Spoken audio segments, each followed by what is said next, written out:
वफाकी वज़ीर कानून आज़म नज़ीर तारड़ ने वाज़े कर दिया कि अटॉर्नी जनरल और उनसे मुलाकात में चीफ जस्टिस ने तौसी लेने से साफ इनकार कर दिया था।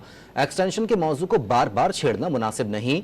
आज़म नज़ीर तारड़ ने राना सनाउल्लाह के पार्लियामान में मतलूबा अक्सरियत न होने की मौक़िफ़ की तस्दीक कर दी। बारहा ये कहा है कि चीफ जस्टिस साहब से जब मेरी और अटॉर्नी जनरल साहब की मुलाकात हुई थी तो उस वक्त भी ये मीडिया में खबरें चल रही थी और उन्होंने बिल्कुल साफ अल्फाज में कह दिया था कि वो किसी किस्म की तोसी में इंटरेस्टेड नहीं है। मेरे ख्याल में अब इस पे बार बार बात करना गैर मुनासिब है। मैं बड़ी क्लैरिटी से ये बात कर रहा हूँ कि चीफ जस्टिस पाकिस्तान काजी फायज़ ईसा साहब ने इस बाबत जुडिशल कमीशन की एक मीटिंग के बाद मुझसे और अटॉर्नी जनरल से बात करते हुए कहा था कि वो किसी किस्म की तोसी के ख्वाहिशमंद नहीं है। हमें अब इस बात को छोड़ देना चाहिए। दूसरी बात राना साहब ने दुरुस्त की है कि नंबर्स ही नहीं है, 2/3 मेजॉरिटी की बात तो तब ये बातें तब